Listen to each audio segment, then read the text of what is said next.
CAN 2015, journée décisive demain pour les ailes du Mali. Ils doivent tout faire pour gagner ici à Bamako face au Fennec d'Algérie s'ils veulent être de la fête de football de Malabo. Match en direct sur l'ORTM demain à partir de 18 h.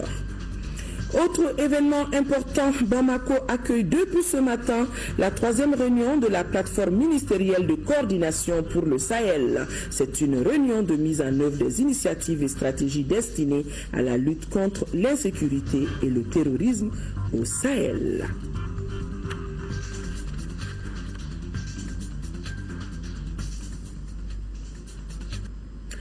Mesdames et messieurs, bonsoir, bienvenue dans ce journal. Rendons-nous tout de suite à Koulouba pour voir le carnet d'audience du président de la République. Le président de la République, Ibrahim Boubacar Keïta, a reçu en audience le commandant des forces de l'opération Barkhane.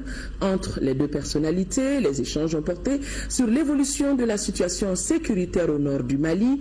Le président de la République a également reçu le directeur général de la Société de gestion de l'énergie de Manantali. Il a évoqué avec le chef de l'État certains projets mis en œuvre par la société. Le compte rendu de ces deux audiences avec Bourama Traoré. La société de gestion de l'énergie de Manantali Sogem met en œuvre de grands projets dont la construction d'une centrale hydroélectrique à Gouena dans la région de Kaye. Centrale dont les travaux ont été lancés le 17 décembre 2013. D'une capacité de 140 MW, l'ouvrage coûtera plus de 200 milliards de francs CFA. Le directeur général de la Sogem est donc venu faire au président de la République le point de l'évolution du projet. On est dans les travaux préparatifs actuellement, nous travaillons dans le cadre avec les autorités locales du Mali pour permettre un déclassement de la forêt, pour aussi aménager les endroits pour mettre en place et pour construire les routes d'accès. Donc l'entreprise est en train de s'installer pour le démarrage effectif des travaux. Des projets futurs que nous avons, à savoir la réhabilitation de la centrale de Manantali, l'électrification rurale, mais surtout le projet Manantali 2, qui va nous permettre à la fois d'évacuer l'énergie produite à travers la centrale de Gouena, mais aussi de faire des extensions sensibles dans les lignes d'interconnexion aujourd'hui des réseaux interconnectés de l'ANVES. Auparavant, le chef de l'État avait accordé une audience au commandant des forces de l'opération Barkhane. Le journal pensait à échanger avec le président de la République sur l'opération conjointe que mènent les FAMA, la MINUSMA et Barkhane contre le terrorisme et les crimes organisés. Le président de la République et son hôte ont également fait le point de l'évolution de la situation sécuritaire au nord du Mali.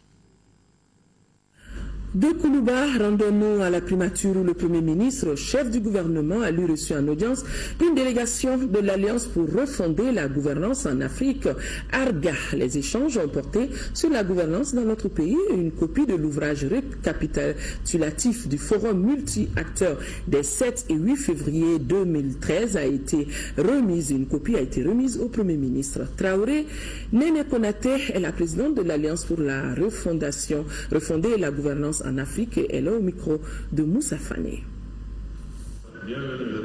Nous sommes du Forum multi-acteurs sur la gouvernance au Mali qui avons réfléchi depuis 2008 sur les problématiques brûlantes de gouvernance dans notre pays pour identifier ce qui marche, ce qui ne marche pas et amener les membres permanents du Forum multi-acteurs à formuler des propositions pour améliorer nos pratiques de gouvernance. Ce matin, nous sommes donc venus pour remettre au Premier ministre 2 ouvrages que nous avons capitalisés sur les 16 forats animés par le Forum multi-acteurs depuis 2008 jusqu'en 2013. Ce que nous pouvons faire, c'est de partager les résultats de ces débats avec les Maliens parce que ces résultats, ces analyses de ces résultats sont encore valables pour reconstruire notre pays.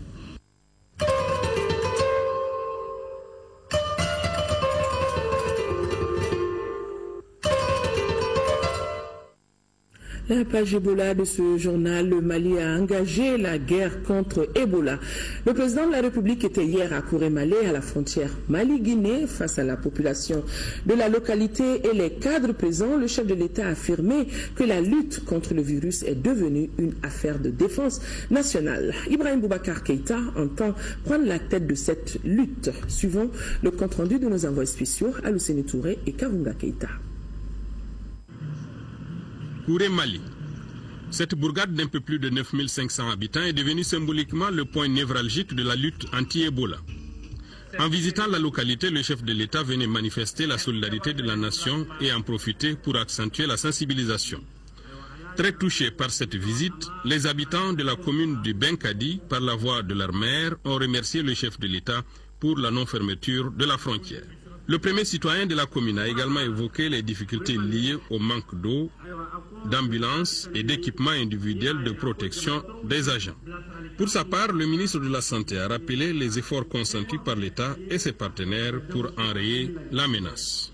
À la date d'aujourd'hui, la situation de notre pays se présente comme suit.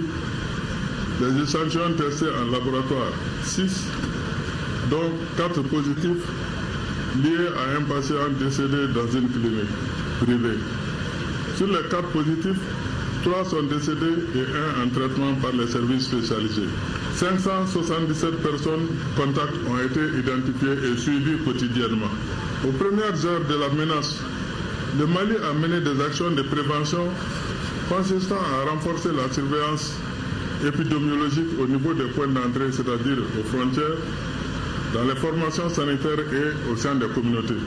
Les actions consistaient également à renforcer la communication pour la santé par l'utilisation de la flotte mobile notamment, assurer la prise en charge des cas suspects aux différents niveaux, surveiller tous les contacts des cas suspects, assurer une large information et une sensibilisation des communautés, assurer la coordination et le suivi des activités de lutte. Ces actions ont été réalisées à travers un dispositif opérationnel et de coordination à différents niveaux. Je citerai le comité interministériel permanent de gestion des épidémies sous l'autorité de M. le Premier ministre, le comité de coordination des activités de prévention et de prise en charge de la fièvre à virus Ebola sous l'autorité du ministre de la Santé et de l'Hygiène publique, les comités permanents régionaux et locaux de gestion des épidémies, diverses équipes de surveillance épidémiologique, des cordons sanitaires et des sites d'isolement au niveau de tous les postes frontaliers et un laboratoire de diagnostic de haut niveau. Le président de la République a mis l'accent sur l'observance des mesures élémentaires d'hygiène édictées par l'Organisation mondiale de la santé et les services socio-sanitaires, la seule voie pour éviter la maladie. Ebola est une réalité, a-t-il dit, avant de faire l'historique de l'entrée du virus dans nos frontières. Le chef de l'État considère la lutte anti-Ebola comme une question de défense nationale. C'est une question de défense nationale. La défense nationale concerne tout le monde. Et moi, au premier chef, commandant suprême des forces armées du Mali, ce n'est pas un terme en l'air. Je le pense, je le vis. Et tout le monde à ma suite est engagé à tenir son rôle et sa place dans ce combat. Je suis venu vous dire que l'Ebola est combattu vigoureusement au Mali, que l'Ebola sera vaincu au Mali, que l'Ebola sera hors du Mali, que l'Ebola sera hors d'Afrique, que le monde arrivera à éradiquer la maladie, la fièvre à virus Ebola, Inch'Allah. Par l'engagement, grâce à l'engagement de nous tous, de chacune et de chacun, au quotidien. Vous m'avez entendu dire au cordon d'entrée que nous ne tolérons aucune espèce de manque de rigueur. Manque de rigueur, il y a eu. Et ce manque de rigueur sera connu. Les voies de droit y répondront. Les voies de droit y répondront. Le renforcement des structures installées à la frontière constitue pour les habitants de Kouré Mali et pour les Maliens en général un véritable motif de confiance et d'apaisement. On le voit, le Mali ne sera plus dépassé par ce virus Ebola. Et c'est ainsi que le Premier ministre Moussa Mara a présidé cet après-midi les travaux du comité interministériel sur la maladie à virus Ebola. C'était pour faire le point de la situation. Professeur Sambasso, directeur du Centre des opérations d'urgence, donne plus de détails. Il est au micro de Youssouf Diakité. On a vu au total dans la semaine du lundi au lundi aujourd'hui 10 cas suspects. Et donc sur les 10 cas suspects, on a trouvé 4 cas confirmés. Et il y a donc un vivant qu'on est en train de suivre de façon intense. Je demande d'ailleurs à l'ensemble de la République du Mali toutes les Maliennes et tous les Maliens de prier, demander à Allah pour que vraiment ce cas en vie puisse s'en sortir avec succès et qu'il puisse récupérer le plus vite possible. Et Dieu merci, pour le moment, vraiment, tout va bien chez lui. Et je voudrais également ajouter que si je devrais donc faire la somme, l'ensemble des cas confirmés au Mali, il y a une suspicion de 48 cas. Et sur les 48 cas, on a confirmé au total 5 cas de maladie à virus Ebola au Mali. Et sur les 5 cas, il y a eu 4 décès. Et donc on a un cas qui est en vie. Donc nous remercions Dieu pour ça. C'est vraiment de faire en sorte que le suivi des contacts qu'on a commencé d'ailleurs, on est à peu près à 413 contacts qui sont suivis aujourd'hui. Et donc faire en sorte que vraiment ce suivi se passe correctement, que les familles, les personnes sous suivi collaborent et coopèrent très bien, et que leurs familles aussi coopèrent avec les équipes de suivi, et que en tout cas les familles, les communautés ne cachent pas les éventuels cas suspects. Du nouveau dans la lutte, toujours dans la lutte engagée par nos autorités contre la fièvre à virus Ebola, du nouveau à la cité administrative. Vous le voyez d'ailleurs sur ces images. À l'entrée, les militaires prennent obligatoirement la température de chaque visiteur, une mesure préventive à saluer et à encourager. La compréhension et l'accompagnement de la population sont demandés pour la réussite de l'opération où qu'elle se fasse. Nous reviendrons sur cet élément nouveau à la primature dans nos éditions de demain. Les activités de sensibilisation et de lutte contre le virus se poursuivent activement ce matin.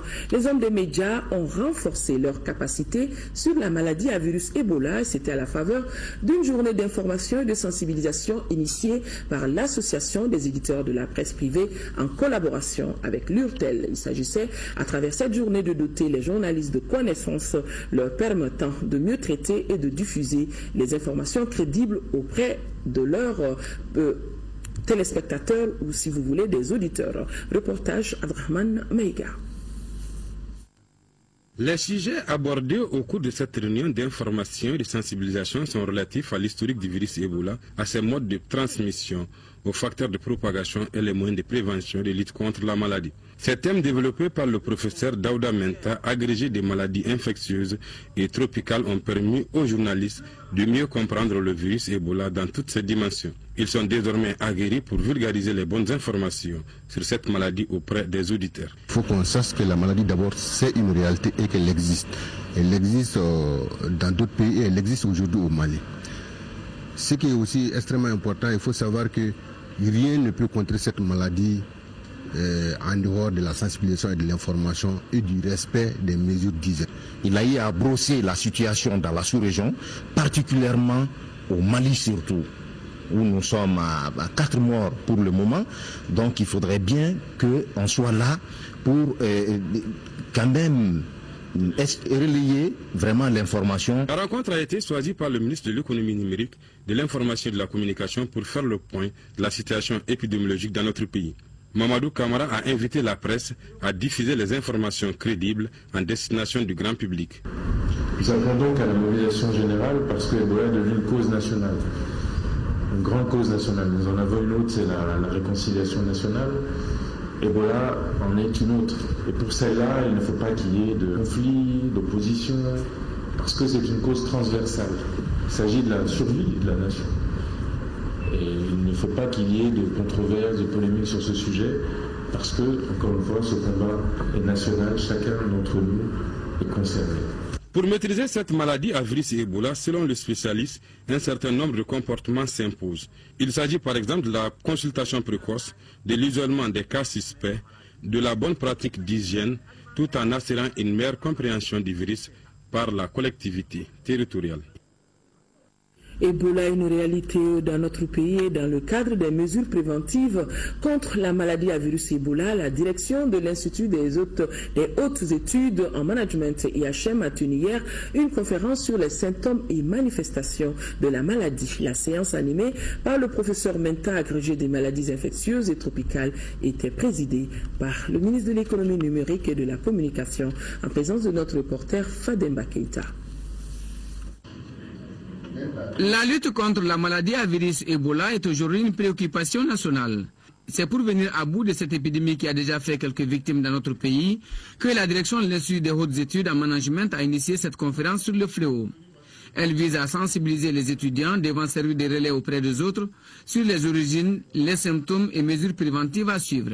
Nous avons invité les personnes idoines pour s'adresser à nos étudiants, leur montrer la gravité de la situation, afin qu'ils soient eux-mêmes des vecteurs de communication autour d'eux.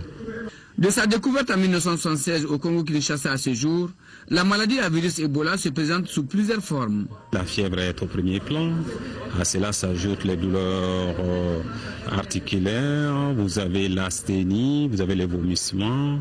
Donc ça, c'est des signes cardinaux que l'on rencontre dans beaucoup de pathologies. Et les fièvres hémorragiques sont constituées les maladies émergentes et réémergentes. C'est des maladies soit maîtrisées ou peu maîtrisées.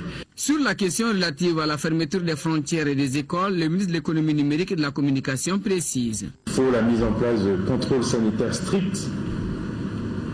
Et pour ça, il faut que chacun individuellement s'implique. L'OMS recommande de ne pas fermer les frontières.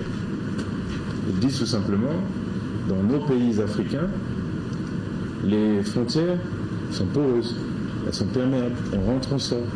Concernant les écoles, je dirais que ça c'est une action, un dispositif que l'on pose lorsque l'épidémie atteint un certain seuil, un certain palier que nous n'avons pas, Dieu merci, encore atteint. Des débats, il ressort que le seul moyen pour vaincre la maladie reste la formation et l'équipement des agents socio-sanitaires et le respect des mesures d'hygiène.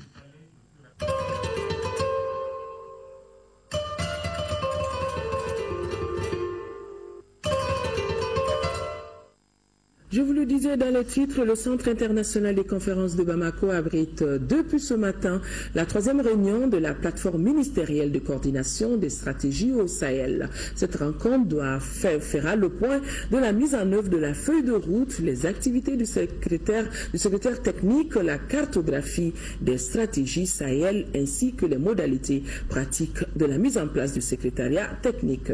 Mamari Koné, compte rendu. Cette 3e réunion de la plateforme ministérielle de coordination des stratégies Sahel se tient dans un contexte sécuritaire marqué par une recrudescence des actes terroristes et des trafics de tout genre. Les fréquentes attaques au nord du Mali, les sévices du groupe Boko Haram au Nigeria et au Cameroun et la situation d'instabilité en Libye constituent des préoccupations pour les participants à cette rencontre. Tout cela nous interpelle à continuer de conjuguer nos efforts afin de faire face à ces menaces et bien gérer leurs conséquences politiques, humaines, sociales et économiques. Tous conviennent aujourd'hui qu'il faut une synergie d'action entre les pays du Nord et ceux du Sud. Le ministre des Affaires étrangères, de l'intégration africaine et de la coopération internationale appelle au renforcement du contrôle aux frontières, une meilleure gouvernance du secteur de la sécurité et surtout un engagement communautaire.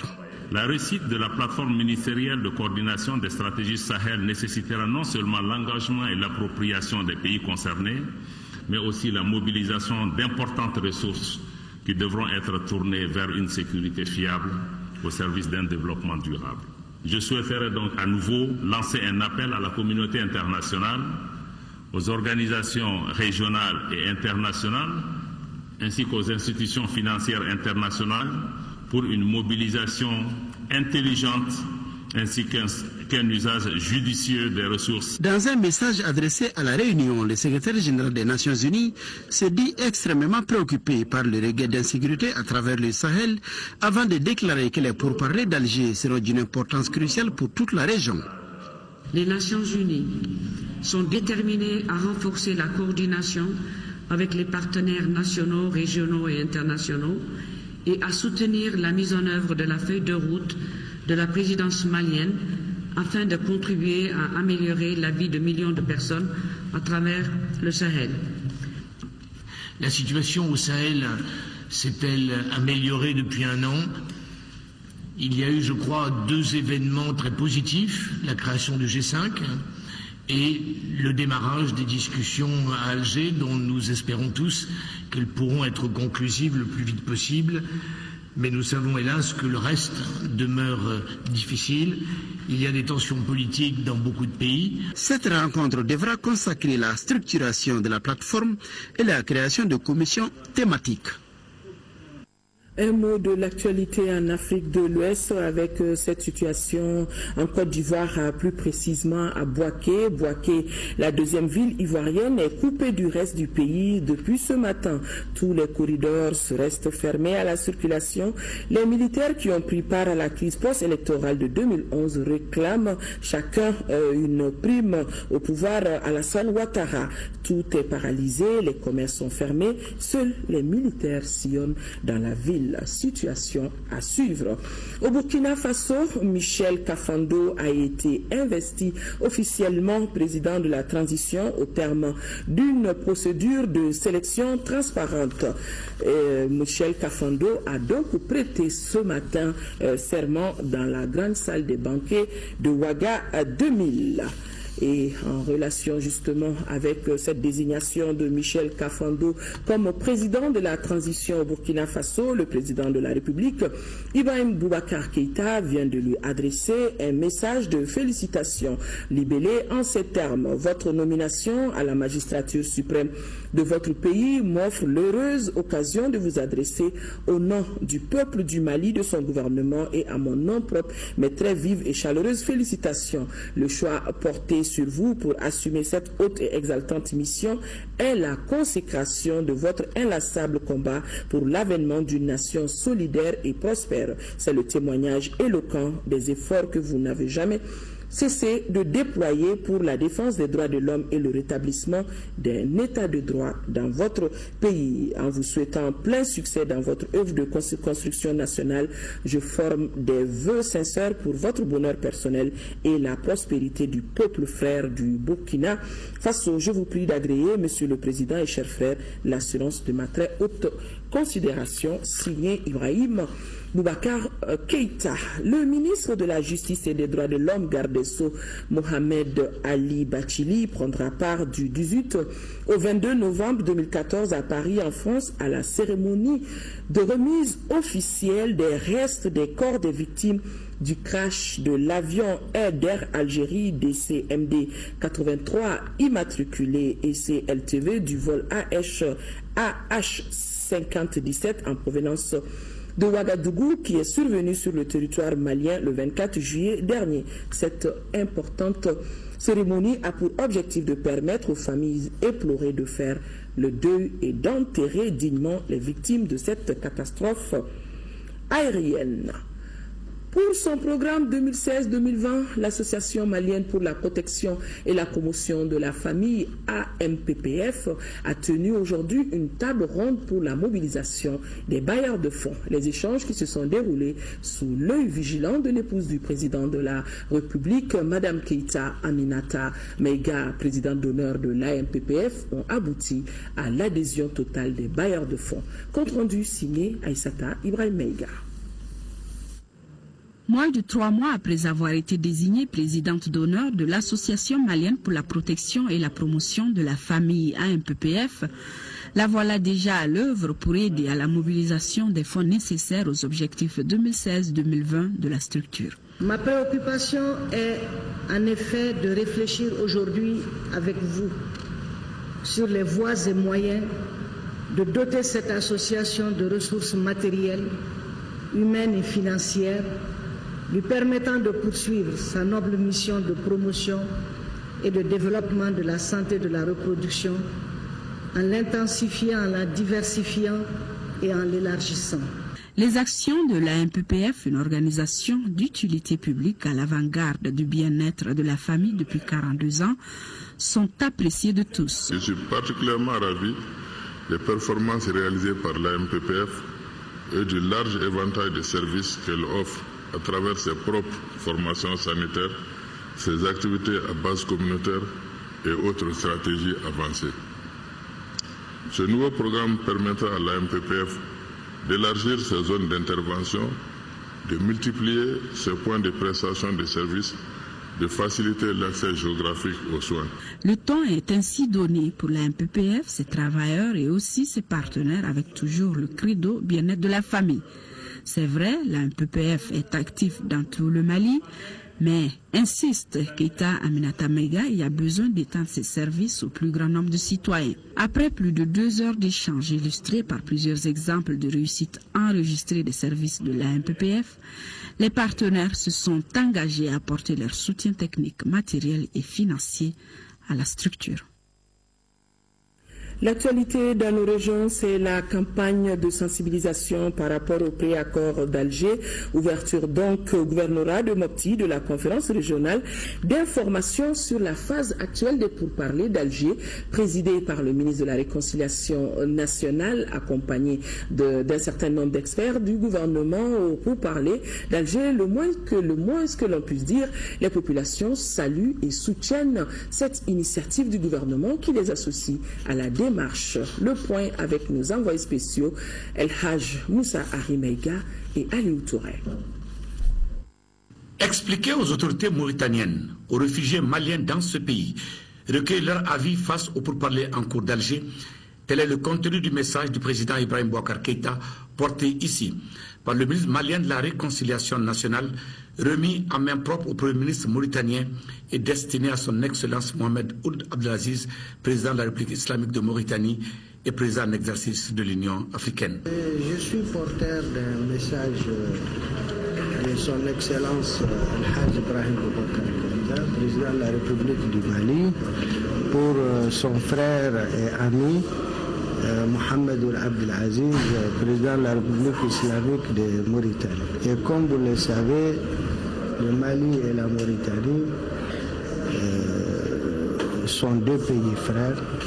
Et le président Mohamed Ould Abdelaziz, en tant que non seulement président de la Mauritanie, qui est impliqué dans les pourparlers de paix d'Alger, mais aussi en tant que président de l'Union africaine, s'investit beaucoup pour que la paix et la stabilité reviennent au Mali, mais aussi dans toute la sous-région. Accompagné de plusieurs membres de son cabinet et de certains experts maliens des pourparlers d'Alger, ce séjour de Mauritanie a été l'occasion pour le ministre malien de la Réconciliation nationale de rencontrer la ministre déléguée mauritanienne chargée de l'Afrique et le représentant du HCR venu parler de la situation des réfugiés, dont plus de 2500 Maliens ont déjà rejoint volontairement le Mali après avoir remis leur carte de réfugié.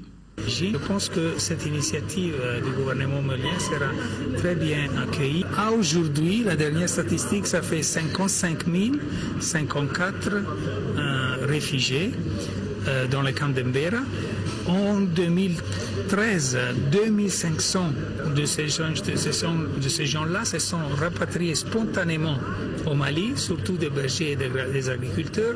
Cette année, 525 sont rentrés à aujourd'hui, mais dans l'avenir, bien sûr que si les pourparlers d'Alger vont bâtir plus de confiance, nous attendons à ce que plus de personnes fassent cette demande. Voilà, nous sommes allés plus vite que la machine. C'est toujours la campagne de sensibilisation initiée par le gouvernement de la République du Mali par rapport au processus de paix d'Alger. Il fallait plutôt voir le ministre de la Réconciliation nationale en Mauritanie au lieu de Mopti. Le ministre de la Réconciliation nationale a rencontré des officiels mauritaniens et des compatriotes à nous pour faire justement le point et recueillir leurs observations. Restituer à la base les résultats intermédiaires du processus de paix d'Alger et recueillir ces observations, voilà des objectifs de la plateforme des groupes armés basés à Gao. L'exercice a consisté à la lecture et à la traduction du document sur les pourparlers dans les différentes langues de la région, ce qui a permis de mettre tout le monde au même niveau d'information. Gao, le point avec Drissa Koné. Ce sont 4 des 5 mouvements de la plateforme des groupes armés qui étaient présents à la restitution. Il s'agit de la coordination des mouvements et forces patriotiques de résistance CMFPR, le mouvement arabe de l'Azawad MAA, le groupe autodéfense Touareg Emirad et allié Gatia, le mouvement populaire pour le salut de l'Azawad MPSAA. Bien que absent, la coordination pour le peuple de l'Azawad, un groupe armé arabe qui réside vers la frontière mauritanienne, est membre à part entière de cette plateforme. L'objectif de cette restitution est de recueillir les observations de la base. Nous parlons au nom des populations et ces populations, il faut à chaque fois les informer de ce qui a pu être concocté au niveau de l'Algérie pour qu'ils puissent contribuer positivement et aller rapidement vers un préaccord. Ce document de 15 pages qui contient 4 thématiques a été expliqué et débattu dans toutes les langues de la région. Le même exercice se fera dans les cercles ainsi qu'auprès des combattants sur le terrain. Pour cela, la délégation a envoyé des émissaires dans toutes les localités. La première thématique, c'est justement la politique et les institutions. Qu'est-ce qu'il en sera désormais? La deuxième thématique, c'est par rapport au développement économique et social. La troisième thématique, c'est par rapport à la justice et à la réconciliation au Mali. Et la quatrième thématique, la dernière, c'est la défense et la sécurité. À Gao, les populations venues en masse ont retiré leur engagement à accompagner le gouvernement malien dans un Mali un et indivisible. La Convention nationale pour une Afrique solidaire face au RRR rejette le document de synthèse mis sur la table pour parler d'Alger. La déclaration a été faite lors d'une conférence de presse, conférence au cours de laquelle des thèmes d'actualité, à savoir les finances, le virus Ebola et la crise au Burkina Faso, ont été développés. Certains partis politiques comme le PIDS et Phare Ankaouli étaient présents, nous dit Tchemoko Sagara. La crise Ebola au Mali, les événements politiques au Burkina Faso et surtout le processus d'Alger et le document de synthèse proposé par la médiation internationale pour les négociations à Alger, tels sont les thèmes développés au cours de cette conférence de presse. Pour les cadres de la CNAS Faso-Héré, le document proposé contient des zones d'ombre et par conséquent doit être rejeté. Nous avons entendu le gouvernement dire partout qu'il y a des lignes rouges à ne pas franchir, y compris le caractère républicain de l'État. Nous avons entendu le gouvernement dire on ne veut pas de fédération, on ne veut pas d'autonomie. Mais en lisant le document, ce document organise quelque chose de plus que l'autonomie de la fédération, c'est la confédération. Et nous ne sommes pas d'accord. La CNAS Faso-Héré exprime ses craintes face à la situation financière du Mali et salue la décision prise par le président de la République d'ordonner une enquête sur la gestion de la crise Ebola au Mali. Le parti lance une exhortation aux nouvelles autorités de Burkina Faso d'honorer les mandats d'arrêt émis par le Mali. Elle invite les forces vives du Burkina Faso à demeurer vigilantes et unies pour déjouer les manœuvres dilatoires des forces de la restauration. Des représentants des partis Phare Ankaouli et du PIDS ont pris part à cette conférence de presse. À l'instar des autres pays, le Mali célèbre aujourd'hui la journée africaine de la statistique. Cette journée, dont le thème est des données en accès libre pour la participation inclusive et la responsabilisation, a pour objet de sensibiliser les populations sur la pertinence de la statistique dans le développement économique et social du continent. Les activités de la célébration de cette journée ont eu pour cadre le Centre international de conférence de Bamako en présence de notre reporter Aldou Matina. Des données en accès libre pour la participation inclusive et la responsabilisation. Voilà le thème retenu au Mali pour la 24e journée africaine de la statistique. Ainsi, la célébration de cette journée vise à attirer l'attention des décideurs, des partenaires techniques et financiers pour œuvrer davantage à la promotion de la statistique. Elle permet aussi de sensibiliser le grand public sur l'importance de la statistique dans tous les aspects de la vie économique et sociale. Le thème retenu vise à montrer l'importance de l'accès aux données pour une meilleure participation et pour une plus grande responsabilisation des populations dans les questions concernant leur propre développement. Le gouvernement vient d'adopter le schéma directeur de la statistique 2015-2019. Il nous incombe donc non seulement pour la promotion de la statistique, mais également pour faire du développement de celle-ci une priorité nationale et améliorer l'accès aux données statistiques des différentes sources. Depuis sa création, le groupe statistique s'est fixé comme objectif de maintenir un esprit de concertation autour de la statistique tenant en compte son rôle dans le développement de la conduite des réformes économiques. La journée africaine de la statistique de cette année se tient à un moment crucial pour la communauté statistique nationale. C'est là avec l'adoption d'un nouveau schéma directeur de la statistique qui prévoit d'importantes activités d'amélioration du système de diffusion des données. Notre pays s'est engagé dans un vaste programme d'amélioration de son système statistique, avec la réalisation d'importantes opérations statistiques et une coordination de mieux en mieux satisfaisante du système statistique national. Plusieurs autres activités ont marqué la célébration de cette journée africaine de la statistique. Abidjan, la capitale ivoirienne, a abrité le Forum africain des investisseurs avec comme thème les infrastructures routières en Afrique. Et le ministre malien de l'équipement, des transports et du désenclavement, Mamadou Hachim Koumaré, a participé à cette rencontre au cours de laquelle le ministre Koumaré a développé l'expérience malienne en matière de développement des infrastructures routières. Et pour lui, sans infrastructures viables, il sera difficile de développer le continent. Nous l'écoutons. Nous devons nous faire tout le nécessaire pour que nos routes, qui sont construites à des frais assez énormes, puissent être entretenues et répondre aux besoins de la population. Dans ce cadre, il y a plusieurs expériences, plusieurs exemples et de bonnes pratiques qu'il fallait échanger et avoir vraiment une certaine communalité d'information et d'échanges. Ces 2 jours nous ont permis, nous aussi, en tant que Maliens, de pouvoir donner nos expériences, de voir l'expérience des autres et ceci est tellement important que nous sommes à la veille de préparer notre politique nationale dans le domaine du développement des routes et dans le domaine du développement des institutions. Ce qui fait que ces 2 jours nous permettront d'améliorer et de donner vraiment des systèmes appropriés de transport et de communication pour le pays et en ce moment s'inspirer des derniers exemples de la Côte d'Ivoire, du Sénégal, du Burkina et vraiment de tous les partenaires. On ne fait pas de routes pour les routes, mais on fait des routes pour des besoins déterminés. On fait des routes qui ont des impacts et on a vu que l'ensemble des routes, l'ensemble des infrastructures ont des impacts sur le développement socio-économique de nos populations. C'est très intéressant et ça nous permet de mieux mobiliser, de mieux sensibiliser et de mieux savoir quel type de route il faut pour telle agglomération, telle personne.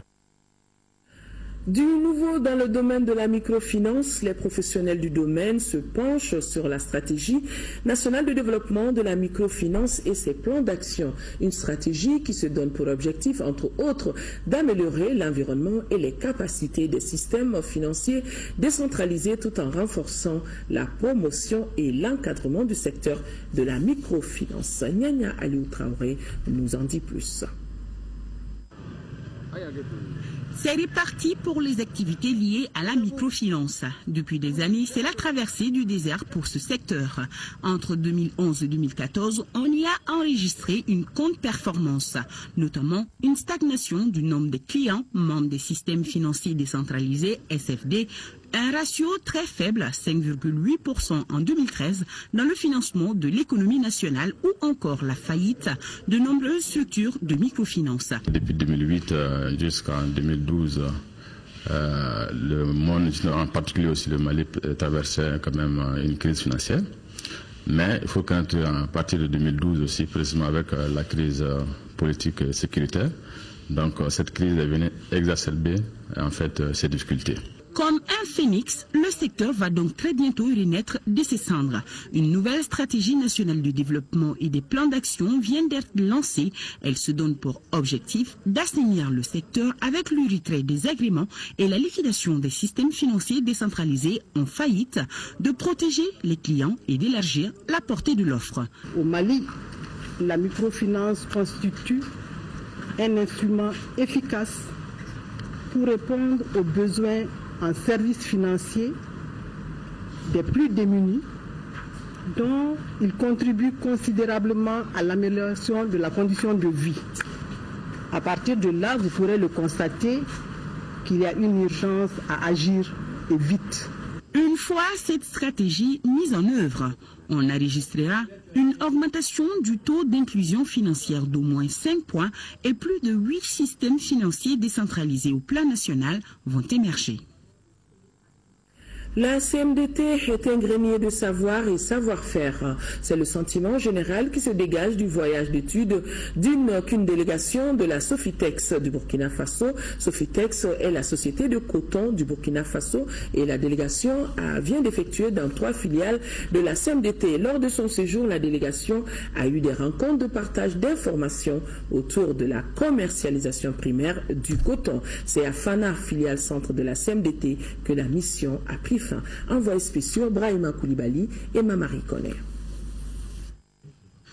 Le marché de coton de Calacan dans le secteur CMDT de Kolongieba et celui de Wolodo dans le secteur de Markakongo ont été les dernières étapes de la visite de terrain de la délégation de la Sofitex du Burkina Faso au Mali.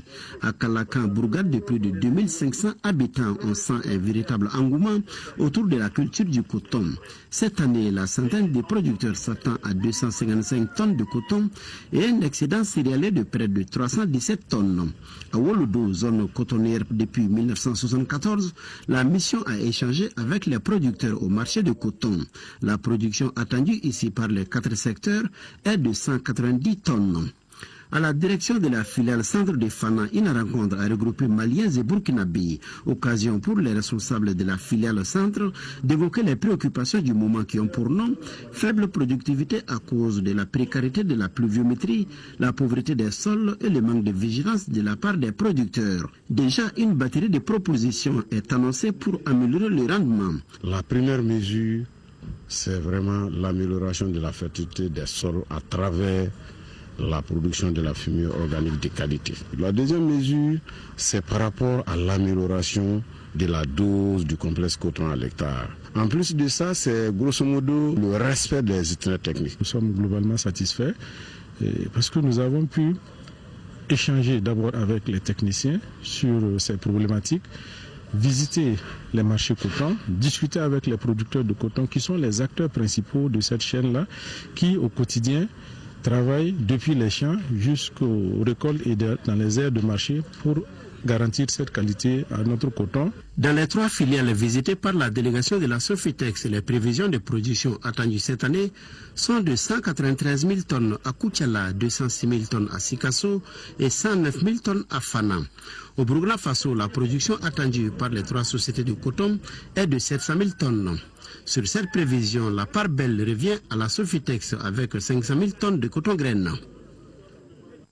À présent, la page sport de ce journal, dernière journée des éliminatoires de la CAN 2015. Les Aigles du Mali jouent demain contre les FENEP d'Algérie. Pas de faux pas interdit aux nôtres pour espérer jouer la phase finale de cette compétition qui va se dérouler à Malabo, en Guinée équatoriale. Khalifa Nama Traoré, commentaire. L'heure de vérité sonne pour les Aigles du Mali. En effet, au soir de ce mercredi, c'est tout un peuple qui sera fixé si sa sélection nationale jouera en Guinée équatoriale sa 9e phase finale de Coupe d'Afrique des Nations de football. Pour atteindre ce but, l'équipe du Mali se doit de relever la tête après les revers face à l'Éthiopie et au Malawi, éviter tout calcul et battre l'Algérie. Notre destin, elle est maintenant entre nos mains. À nous réagir, à nous voir comment. Moi, je pense que le plus important serait donner à cette équipe la confiance qui était vraiment avant, au moment qu'on a fait des bons résultats, au moment que l'équipe fait un parcours intéressant.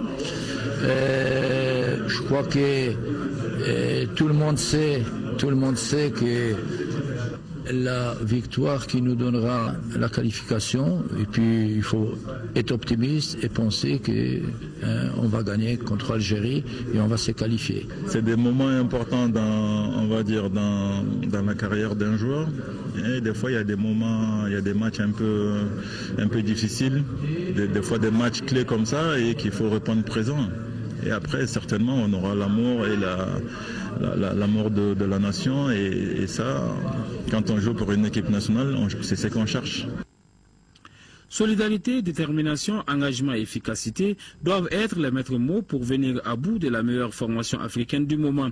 Les Aigles en sont conscients. À eux de faire le boulot pour reconquérir le cœur des Maliens. Et oui, les Aigles du Mali jouent demain mercredi contre les Fennecs d'Algérie au compte de la 6e et dernière journée des éliminatoires de la CAN 2015. Et seulement une victoire va suffire aux Aigles pour être de la fête biennale du football africain. Pour ce faire, les Aigles ont besoin de l'apport de l'ensemble des Maliens. C'est pourquoi l'Association des journalistes sportifs du Mali a initié une rencontre avec les reporters pour faire passer le message. Et Abdul Karim Kaba était présent, il a suivi pour nous. Comment remobiliser les Maliens à sortir massivement pour la dernière rencontre des Aigles du Mali dans le fair play? C'est autour de cette question que l'Association des journalistes sportifs du Mali, AJSM, a organisé cette journée de mobilisation. Les reporters sportifs ont la possibilité d'échanger en donnant la bonne information et de motiver les supporters. C'est pourquoi l'AJSM entend jouer son rôle. Nous, bureau exécutif de l'AJSM, avons décidé d'organiser une deuxième journée à la veille de la 6e et dernière journée pour remobiliser et requinquer le moral du public sportif malien. Oui, monsieur le ministre, nous sommes convaincus et nous faisons confiance aux Aigles malgré des failles. Oui, monsieur le ministre, nous avons joué ce rôle de sensibilisation pour convaincre les sceptiques afin de faire stade plein demain mercredi. Présente à cette rencontre, l'Union nationale des anciens footballeurs du Mali, UNAFOM, la FEMAFOOT, l'Association des entraîneurs de football du Mali, plus les doyens des reporters sportifs, tous ont prôné l'union sacrée autour des Aigles du Mali et tous croient à la qualification des Aigles. Et nous qui sommes là, nous croyons, et je suis sûr que tous les Maliens croient que demain ce serait une victoire, la qualification pour nous. Nous y croyons fermement. Objectivement, nous avons la capacité de gagner le match de demain. Et c'est cela qui doit nous inciter au fair play. Lorsque vous êtes compétiteur, vous entrez dans le football de haut niveau pour une seule raison, c'est pour relever de grands défis et remporter de grands matchs. Cette initiative de l'Association des journalistes sportifs du Mali a été beaucoup appréciée par l'ensemble des participants. Au-delà du duel sportif, plusieurs choses lient le Mali et l'Algérie. Donc tous au stade du 26 mars ce mercredi dans le plus grand fair play. Justement, pour parler de fair play dans ce match Mali-Algérie de la 6e et dernière journée des éliminatoires de la CAN Guinée équatoriale 2015, le ministre des Sports Ousseynou Amion Guindo appelle les supporters à faire preuve de fair play demain mercredi au stade du 26 mars avant, pendant et après le match. Suivons le ministre des Sports au micro de Abdul Karim Kaba. C'est un match très important pour nous. C'est pourquoi nous demandons à tous les supporters maliens, mais plus particulièrement ceux de Bamako, à sortir massivement pour aller soutenir les Aigles. Il est important, au passage, de féliciter la Fédération malienne de football et tous les acteurs du football au Mali pour déjà, en tout cas pour cette réussite-là, il faut s'appuyer. Au-delà du match qui nous opposera demain à l'Algérie, rappelez que le Mali et l'Algérie, depuis des siècles, développent des liens d'amitié et de fraternité. Et au plan sportif, nous avons, il y a quelques semaines, avec beaucoup de fédérations, effectué des déplacements en Algérie pour renforcer ces liens de coopération et qui a abouti à la signature d'un programme exécutif concernant le gazonnage à partir de 2015 de 6 stades au Mali.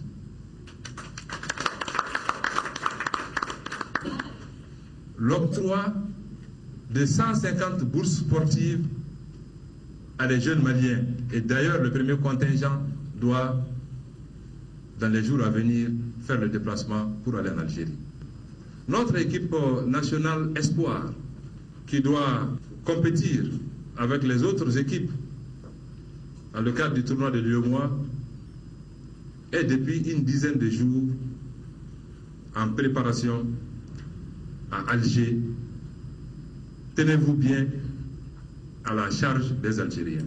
Il est important que cette confrontation entre nos deux équipes nationales reste dans le cadre sportif.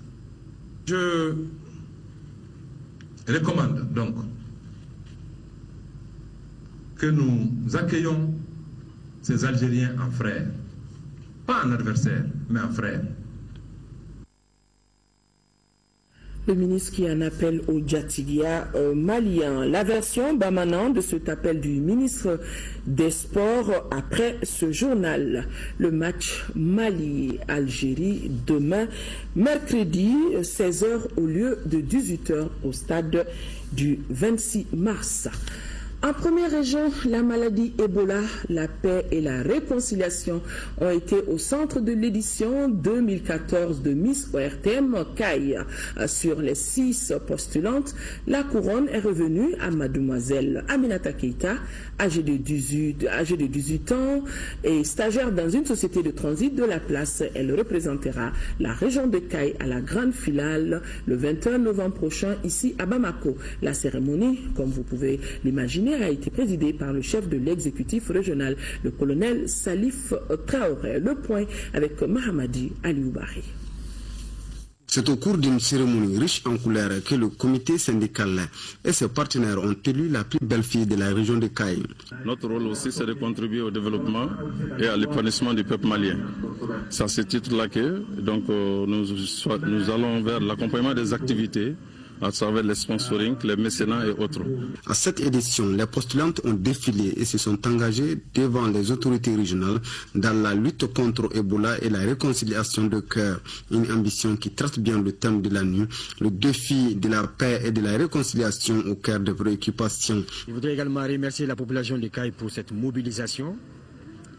Mais avant tout, je voudrais surtout féliciter les Miss et les remercier aussi, parce qu'il fallait oser sortir, se présenter.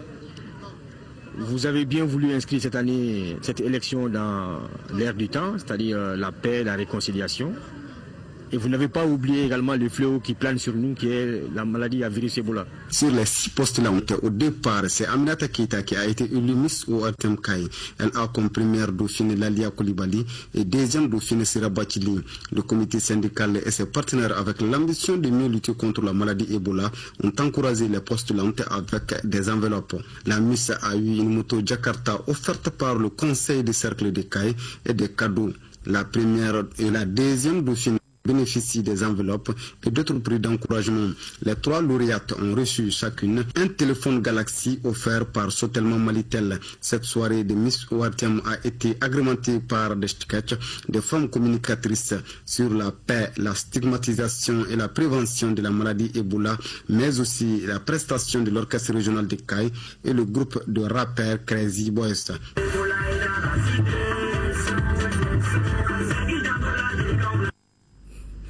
En deuxième région, c'est Mariam Traoré qui a été sacrée Miss Koulikoro 2014 ce samedi. C'était dans la salle Siramori Diabaté et c'était au cours d'une soirée gala placée sous le signe de la paix, la réconciliation, évidemment la lutte contre la maladie à virus Ebola.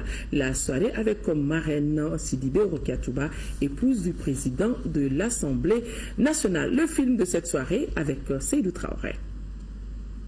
L'édition 2014 de la nuit ORTM Koulikoro a relevé le défi de la mobilisation autour des thématiques la lutte contre la maladie Ebola et la promotion de la paix et de la réconciliation. Dans la salle Siramori Diabaté pleine à craquer et en présence des invités de marque, la couronne est revenue après 3 passages en tenue traditionnelle, en uniforme et en robe de soirée à la postulante numéro 7, Mariam Traoré de la diaspora de Koulikoro en France. Elle a comme première dauphine Koutou Moussa Sanoko et Kani Kanouté a été sa deuxième dauphine. Elles ont toutes bien expliqué les mesures de prévention contre la maladie Ebola et invité le public à la paix et à la réconciliation des cœurs et des esprits. Je tiens à remercier les personnes qui ont cru en moi, les membres du jury, de m'avoir fait confiance et je ferai mon maximum pour ne pas vous décevoir à l'élection nationale. Le message de réconciliation tient toujours, ce n'était pas qu'un discours et je ferai de mon mieux pour l'appliquer jour après jour.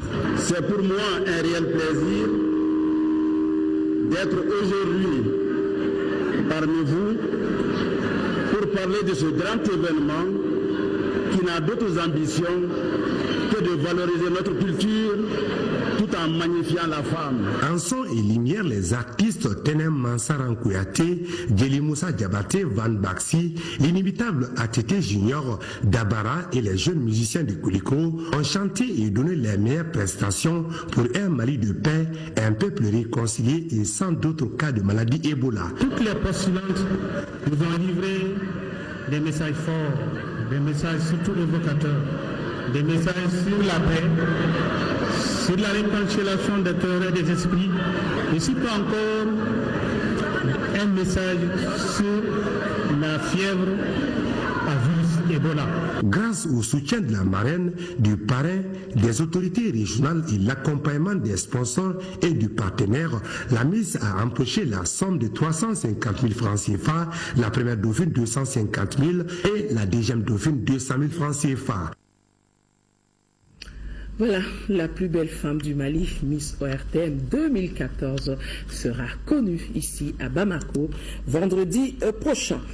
Avant de refermer définitivement ce journal, le président du Comité national de l'égal accès aux médias d'État invite le candidat Paul Cissé de l'URD à l'enregistrement à se présenter au siège de l'organe demain, mercredi 19 novembre, pour l'enregistrement de son message de campagne qui est prévu pour 9 heures.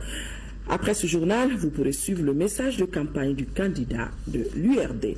À la veille de la dernière phase des pourparlers intermaliens d'Alger, le haut représentant du président de la République va livrer un message en bamana, message que vous pourrez suivre après ce journal.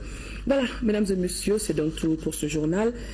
Merci de l'avoir suivi. Demain, 10h-13h, ça sera une présentation de Mohamed Touré et Inch'Allah, je me ferai le plaisir d'être là pour la grande édition et n'oubliez pas le match Mali-Algérie qui sera diffusé en direct sur cette même chaîne. Excellente nuit à tous, au revoir.